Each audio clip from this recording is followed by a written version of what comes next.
Ya, salam semuanya. Salam. Ini mana ini salam?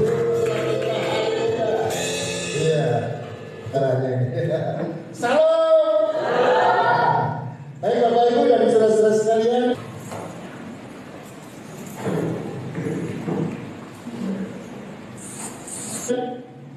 Hari ini kita akan berbicara tentang Allah itu Esa. Ya, Allah itu Esa. Kenapa saya pagi hari ini melalui doa Tuhan gerakkan untuk saya berbicara tentang alasan? Karena sering dibicarakan dan apalagi saya dulu juga mengalaminya. Ya. Sebelum saya menjadi orang Kristen, saya mengatakan bahwasanya Allahnya orang Kristen itu adalah Tuhan. Ya. Kenapa? Karena di dalam kekristenan ada Allah yang disebut Bapa.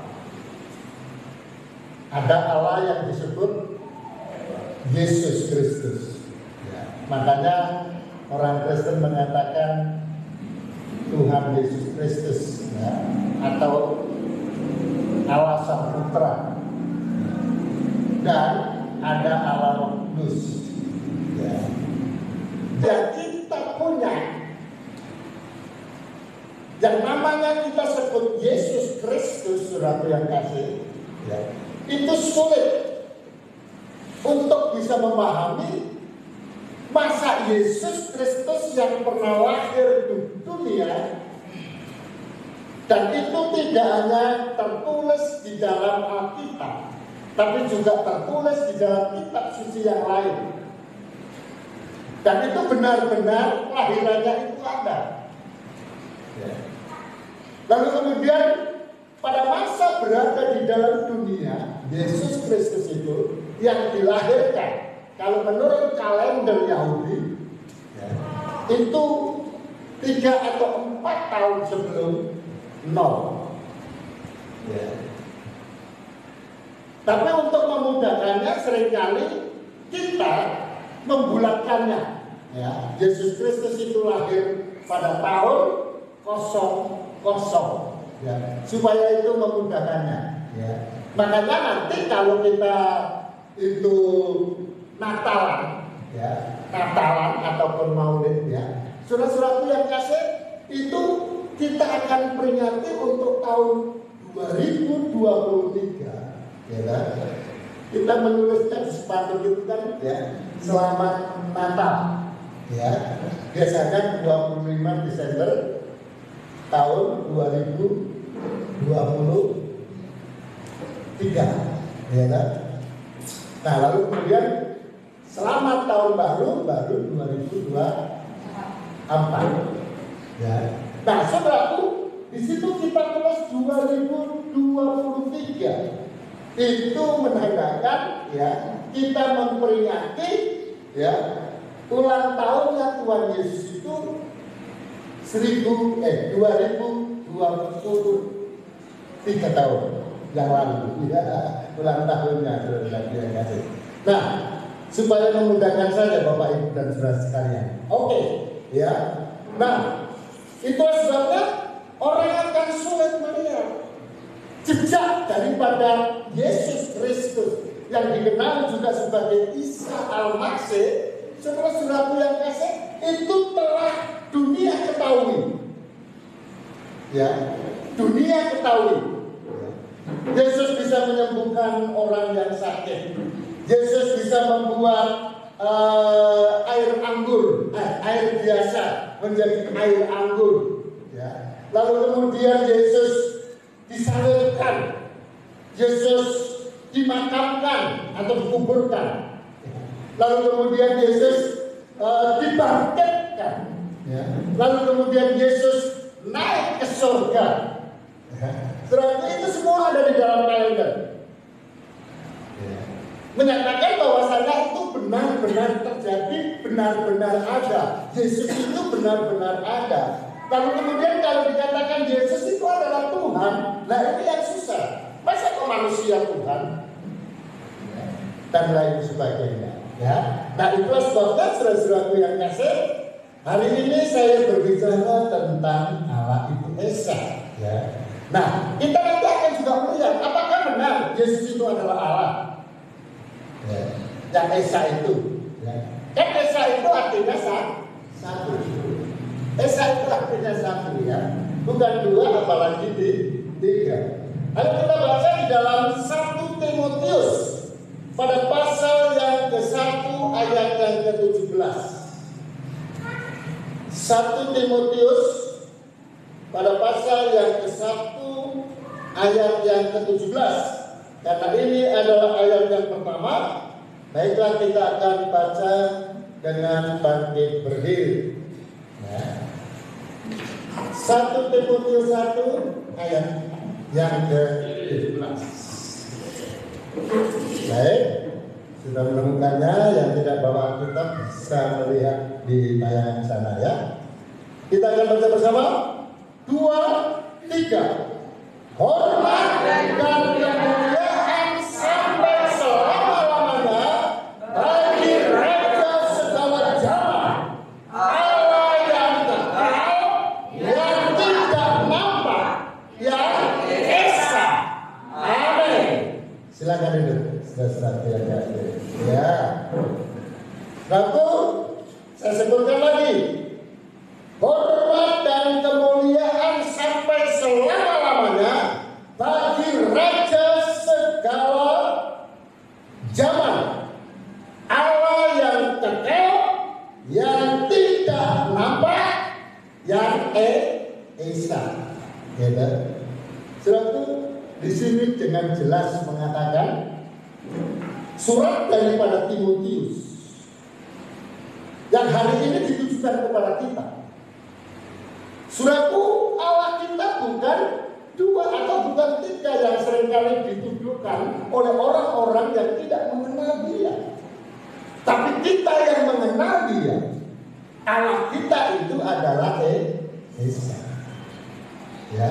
Kalau kita perhatikan dari kalimat per kalimat, kalimat yang pertama dikatakan hormat dan kemuliaan sampai selama-lamanya bagi Raja segala zaman.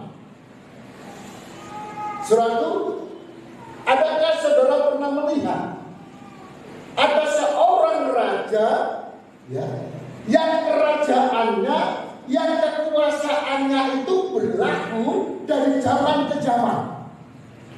Ya, bagus. Pernah ada seorang raja yang kekuasaannya, yang kerajaannya itu berlaku dari zaman ke zaman. Dari zaman ke zaman yang tidak ada batasnya. Ya. Nah, kalau itu presiden, karena negara kita adalah republik. Dan itu kalau kita katakanlah kita buat itu gambaran sebagai kerajaan. Maka raja atau presiden di Indonesia yang paling lama kekuasaannya itu siapa? Bapak Presiden Soeharto almarhum. Iya. Berapa tahun berkuasa? 32. 130 tahunan lebih saudara-saudara yang kasih. Ya. Dia berkuasa. Ya. Cuma apakah itu bisa dibilang dia adalah raja dari masa ke masa? Dari zaman ke zaman? Tidak, saudara-saudara yang kasih. Tidak, ya. Apalagi presiden-presiden yang lain, ya. Tanda kutip raja-raja Indonesia yang lain. Tidak ada yang selama-lamanya. Jadi hormat dan kemuliaan itu, ya. Raja di atas segala raja, presiden di atas segala presiden, itu tidak lain dan tidak bukan adalah Allah. Adalah Allah. Ya. Nah, saudara-saudara yang kasih, lalu kemudian dikatakan, kenapa kok Allah itu kerajaannya itu dari masa ke masa? Karena di situ dikatakan Allah yang kekal. Allah yang kekal. Nah, saudara-saudaraku yang kasih, oke, kalau kita hidup di dalam perjanjian lama,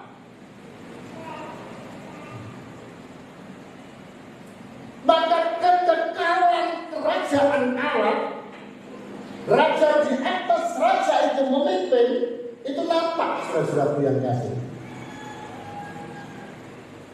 Itulah sebabnya hadir para nabi, hadir para rasul, saudara-saudaraku yang kasih, untuk jikalau ada tanda kutip raja-raja yang ada di dunia, raja-raja Israel, ya, seratus dia bukan raja di segala zaman, raja Israel, ya.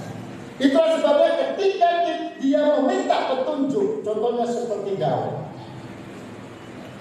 sampai Daud katakan, di dalam satu hari aku berkomunikasi dengan raja di atas raja. Dia raja, ya. Tapi dia meminta petunjuk. Ketika dia tidak perang, dia minta petunjuk kepada raja di atas segala raja. Dan itu tidak akan mengetahui. Dalam satu hari, dia katakan 7 kali, ya, 7 kali dia berseru kepada Tuhan. Maka di dalam kitab Mazmur pada pasal 119 pada ayat yang ke-100 berapa itu?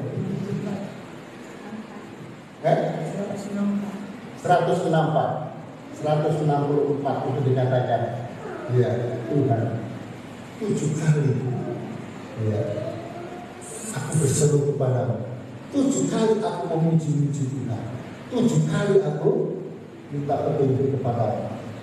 Maka hidup daripada Raja Daud itu berkenan.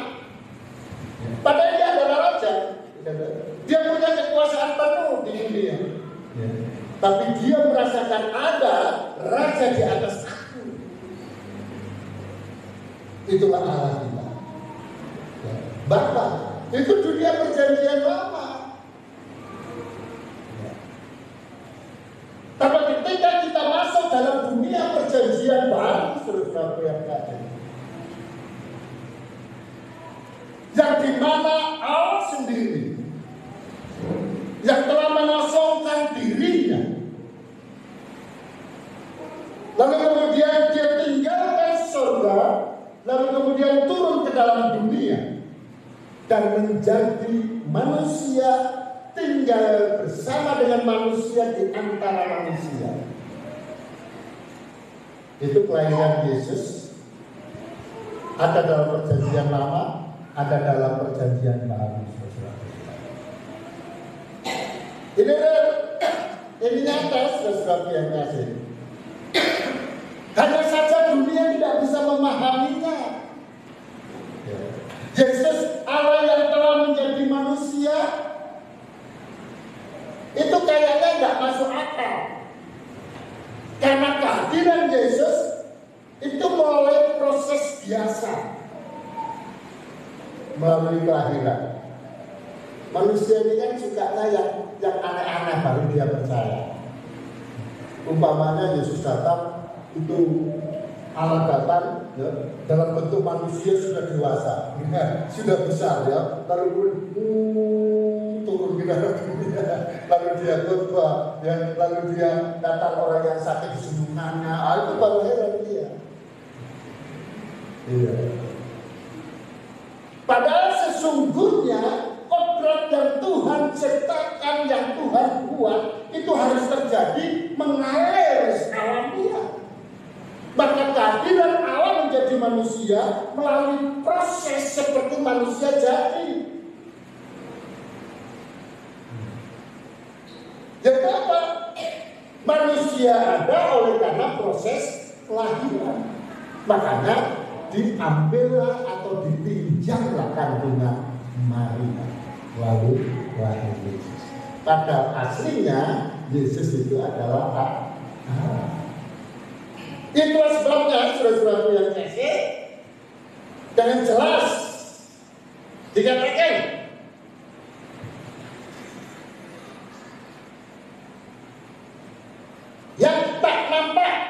itu adalah raja segala apa pada perjanjian lama, ya. Allah yang esa tetap satu ya, perjanjian lama mengatakan satu. Apakah perjanjian baru juga mengatakan seperti itu? 1 Timotius pada pasal yang kedua ayat yang kelima. 1 Timotius pada pasal yang kedua ayat yang kelima. Ya, kita baca bersama. 2, 3. Karena Allah itu esa, dan esa pula Dia yang menjadi pengantara antara Allah dan manusia, yaitu manusia Kristus Yesus. Ya, saudaraku, karena Allah itu adalah esa,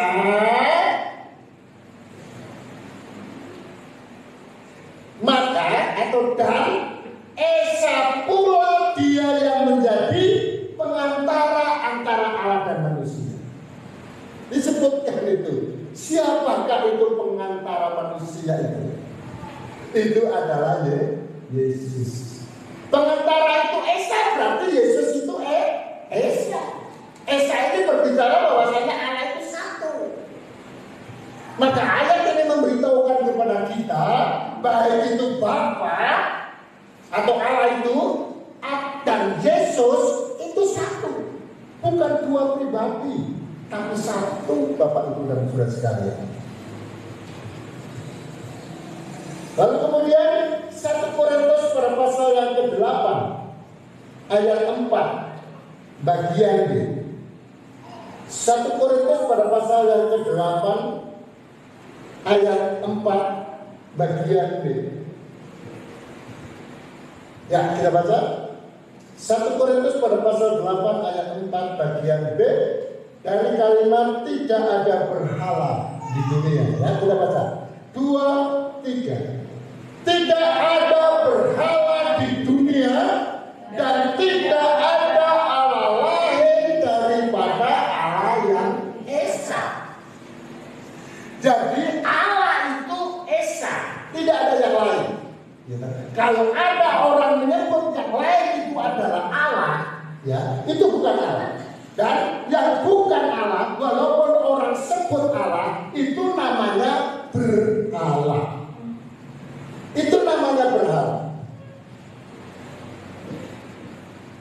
Zaman kakek buyut saya dulu, saya menceritakan tentang saya. Kakek buyut saya, saudara-saudara yang kasih, dia menanam pohon beringin di belakang rumah. Dia sendiri yang nanam. Lalu kemudian pohon beringin itu menjadi besar, saudara-saudara yang kasih. Saya belum ada. Itu pohon sudah besar, saudara-saudara yang kasih. Oh, yang nanam bapakku, kakekku. Lalu kemudian itu bapakku belum lahir. Lalu kemudian bapakku lahir sampai melahirkan aku. Pohonnya masih ada. Besar sekali Bapak Ibu dan Saudara sekalian. Ya. Namanya juga orang animisme, walaupun dia tidak agama, saudara. Setiap Jumat malam Kliwon, ya, maka sang orang tua itu akan pergi ke belakang rumah. Lu ngapain? Minta berkah, ya, minta rezeki, minta kesehatan kepada roh yang ada di pohon itu, saudara. Teman-temannya, ya, lengkap dengan pembakaran agung dan sebagainya. Ini kan sesuatu ya. Dari pohon yang besar yang dia tanam sendiri dipakai di situ untuk menambah sesuatu. Dia pikir dari situ, dia pikir bisa menolong dia. Ya, makanya Tuhan katakan dalam melalui Paulus sudah yang kasih dalam kitab 1 Korintus ini, ya, tidak ada berhala. Ya. Mana tadi?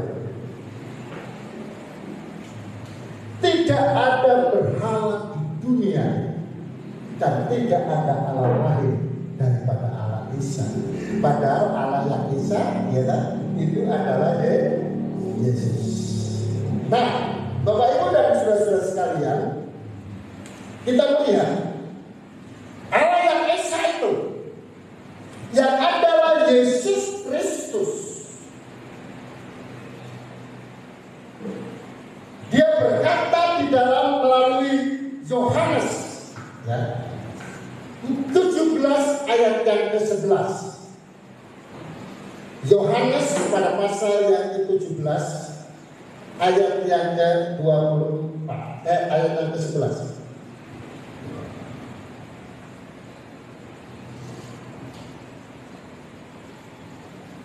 Yohanes pada pasal 17 ayat yang ke-11. Saudara perhatikan di situ. Perikop, ya, perikop pada pasal 17 di atas ayat 1 itu ada perikopnya, ya. Perikopnya di situ adalah doa Yesus untuk murid-muridnya, ya. Doa Tuhan Yesus untuk para pengikutnya. Yesus yang adalah Allah yang Esa itu, dia berdoa. Dia punya keinginan untuk kita semua. Apakah doa Yesus? Apakah keinginan Yesus? Saudara punya kasih. Ayat yang ke-11. Kita baca. 2, 3.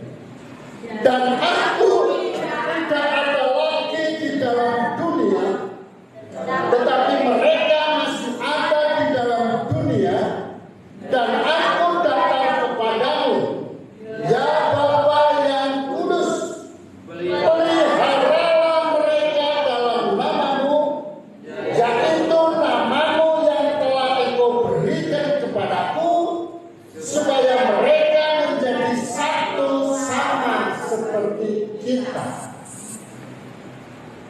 Ingat, doa utama Tuhan Yesus adalah supaya para pengikutnya menjadi satu.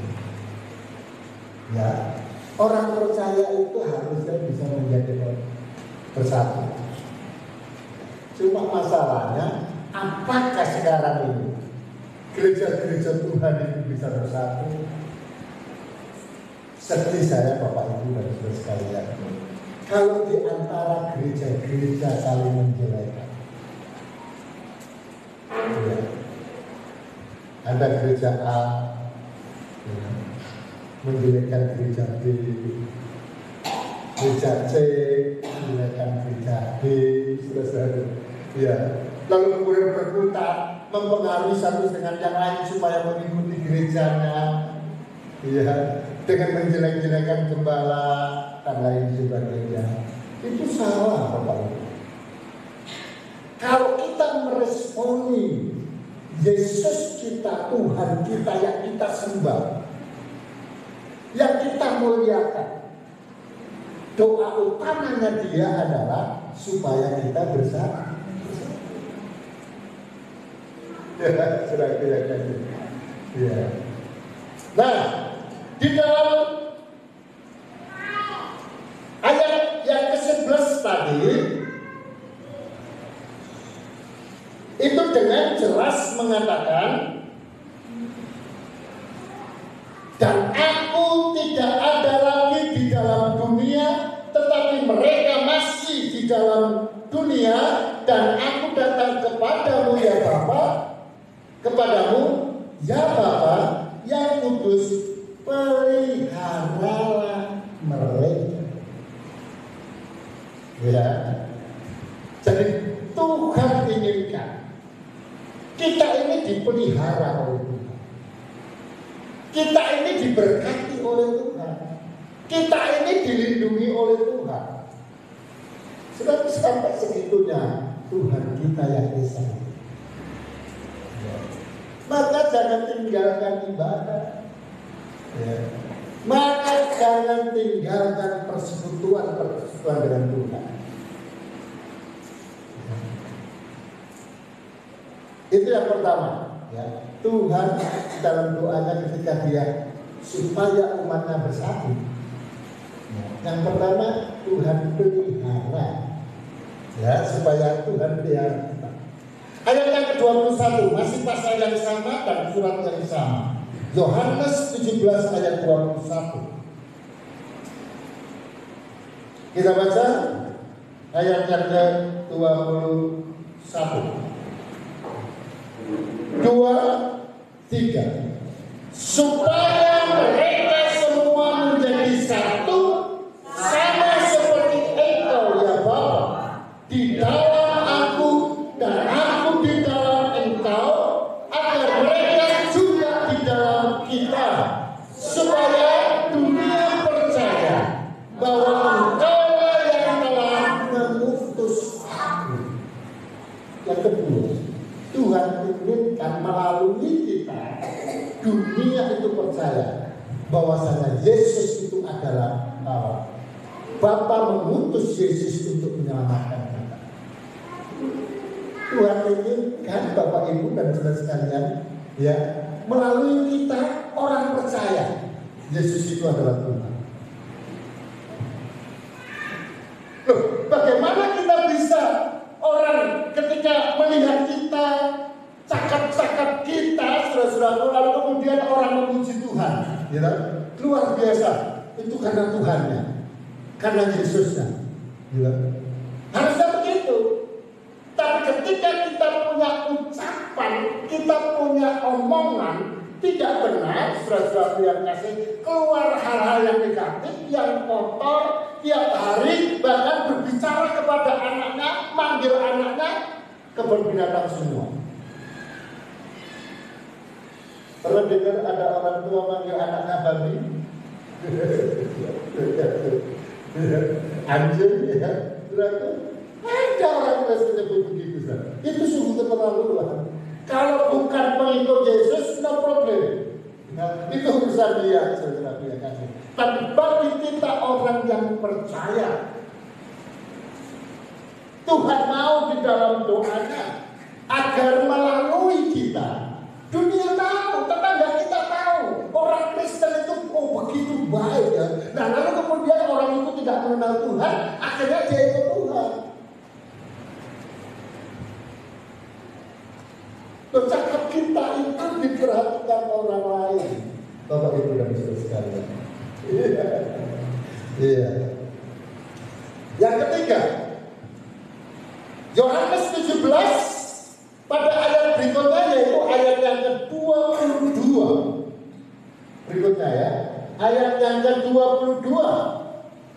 Kita perhatikan di situ dan kita baca bersama. 2, 3. Dan aku telah memberikan kepada mereka kemuliaan yang Engkau berikan kepadaku, supaya mereka menjadi satu, sama seperti kita adalah satu. Apa yang kita maknai? Apa yang kita ambil di sini? Ayat yang ke-20. Ya. Yang kita ambil di situ adalah, dan aku telah memberikan kemuliaan mereka.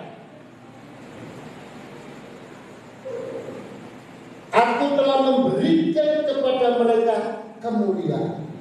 Jadi Tuhan berikan kepada kita kemuliaan. Itu sudah luar biasa, Bapak. Makanya Tuhan tidak pernah merancangkan sesuatu yang negatif kepada umatnya. Apa rancangan Tuhan terhadap umatnya? Rancangan damai sejahtera, masa depan yang penuh pengharapan. Itu rancangan Tuhan. Tuhan sediakan kemuliaan bagi kita, ya. Maka posisikan diri kita sebagai orang-orang kepercayaannya. Yang keempat, ayat 23. Yang keempat, ayat 23. Kita baca. 2, 3. Aku di dalam mereka dan Engkau di dalam aku,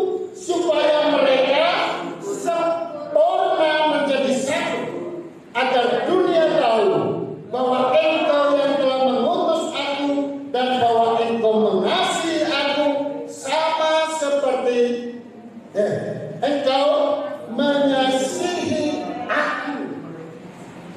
Cobalah firman Tuhan ini yang begitu luar biasa Bapak Ibu. Yang keempat di situ dengan jelas dikatakan supaya mereka sempurna. Supaya pengikut-pengikut Yesus, supaya kita ini sempurna Bapak Ibu. Surga itu sempurna. Itu bagaimana kita bisa masuk surga kalau kita tidak sempurna? Iya. Tak ada sekecil pun sudah punya kasih. Yang namanya dosa ada di sana. Aduh Pak Pendeta, mana mungkin aku sempurna? Manusia kan tidak ada sempurna. Itulah perlunya doa Yesus. Kita didoakan supaya sempurna. Bagaimana caranya supaya kita bisa menuju sempurna? Kita seperti latihan terus untuk menuju ke sempurnaan itu. Tinggalkan dosa, tinggalkan kebiasaan buruk Bapak Ibu dan saudara sekalian. Apakah ketika kita sudah tinggalkan itu lalu kemudian kita nggak bisa berbuat dosa lagi? Mungkin saja bisa. Mungkin saja kita jatuh. Tapi jangan disengaja Bapak Ibu. Ya. Manusia bisa saja. Selama kita masih ada di dunia kita belum sempurna. Tapi kita menuju kepada kesempurnaan. Jadi kalau 1-4 tadi, keinginan Yesus di dalam doanya, saudara yang kasih, yang pertama Tuhan pelihara kita, kata Tuhan Yesus, kerinduan Tuhan Yesus. Yang kedua, supaya dunia percaya melalui hidup kita.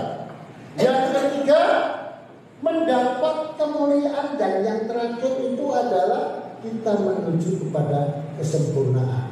Tuhan mau kita menjadi sempurna. Ya. Nah, poin selanjutnya Bapak Ibu, pada pasal dan surat yang sama dalam ayat yang ke-24. Kita lihat di sini saja. Apa doa Yesus yang sangat terkenal? Ayat yang ke-24. Kita baca. 2, 3. Ya Bapa, aku mau supaya dimanapun aku berada, mereka juga berada bersama-sama dengan aku.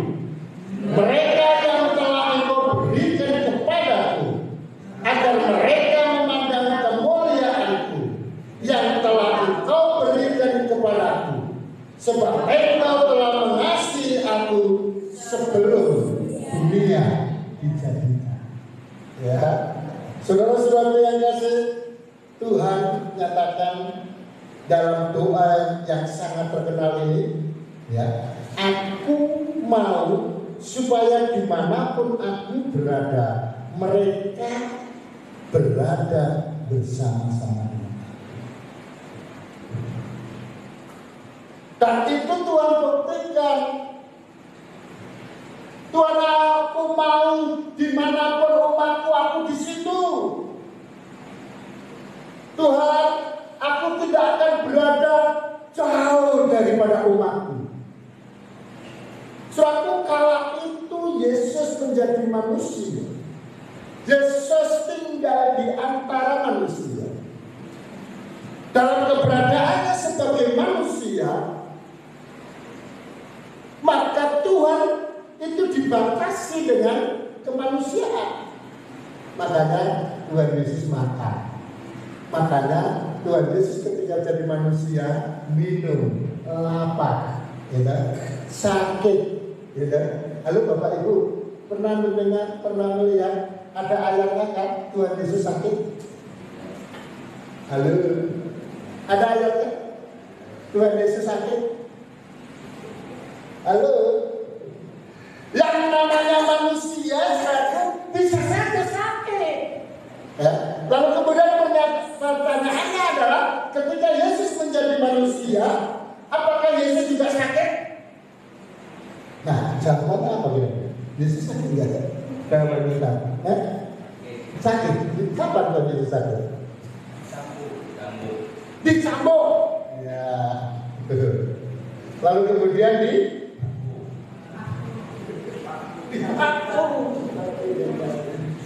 iya. Atau kita perlu nonton film Yesus waktu dicambuk, saudaraku. Ya, jadi bukan karena dia adalah Allah, gitu, yang sempurna, saudara-saudara yang kasih, dia nggak sakit. Lalu kemudian dicambuk, padahal cambuknya di ujungnya itu kayak cemerti, saudara-saudara yang kasih, dan itu bisa membuat kulitnya itu tercabik. Begitu dicambuk, saudara-saudara, lalu Yesus tertawa. Orang apa-apa. Ya, begitu saudara yang kasih, iya, teriak saudara. Dan ketika Yesus dipaku tangannya, dia berteriak oleh karena kesakitan. Bapak Ibu dan saudara-saudara sekalian, ya. Tapi Bapak Ibu dan saudara-saudara sekalian, kita melihat pernyataan Tuhan dalam doanya secara Tuhan, aku mau supaya di mana aku berada, mereka orang yang percaya kepadaku juga berada bersama-sama dengan aku. Benarkah itu dilakukan oleh Tuhan Yesus? Matius pada pasal yang ke-28 ayat yang ke-20. Matius pada pasal yang ke-28 ayat yang ke-20, saudara-saudara yang kasih. Ya, kita baca 2, 3. Dan akanlah mereka melakukan segala sesuatu yang telah kuperintahkan kepadamu, dan ketahuilah aku menyertai kamu senantiasa pada akhir zaman. Ya, aku menyertai kamu. Jadi artinya Tuhan tidak akan pernah meninggalkan kita sedetik pun, sekali pun, tidak pernah. Yang kasih. Ayat terakhir bilang. Dalam Ibrani pada pasal yang ke-16, Ibrani pada pasal 13 ayat yang ke-6. Pemain musik silakan maju ke depan. Kita semua berdiri. Singer, sobringer, ya, silakan maju ke depan. Dan jemaat Tuhan, mari kita berdiri. Dalam ayat yang terakhir kita baca, lalu kemudian kita masuk dalam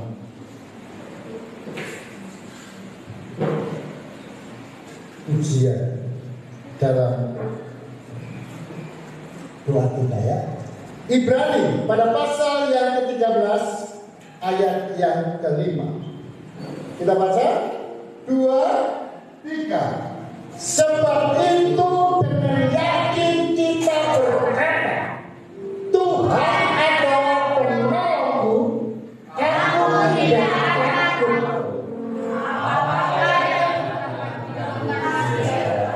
Aku tadi bilang berapa ya? Ini ayat 5. Ayat 5.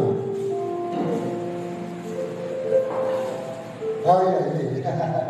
Ayat yang kelima ya, kita baca 2, 3. Janganlah kamu menjadi hamba uang dan cukupkanlah dirimu dengan apa yang ada padamu, karena Allah telah berfirman, aku sekali-kali tidak akan membiarkan engkau, dan aku sekali-kali tidak akan meninggalkan engkau.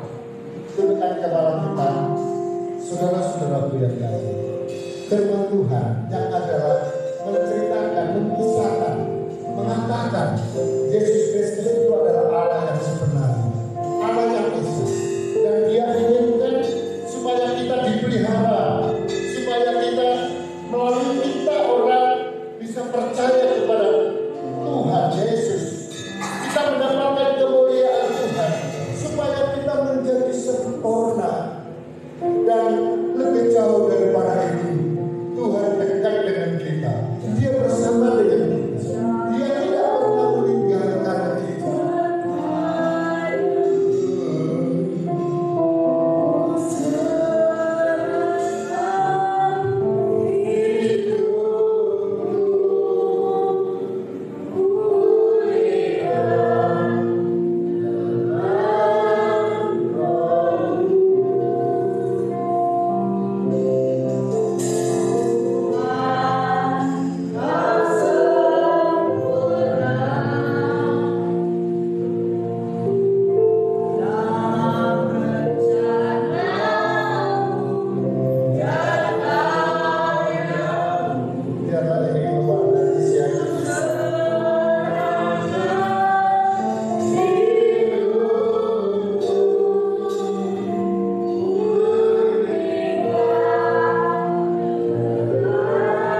akan memberkati dan Tuhan akan membalasnya 30, 60 bahkan 100 kali lipat.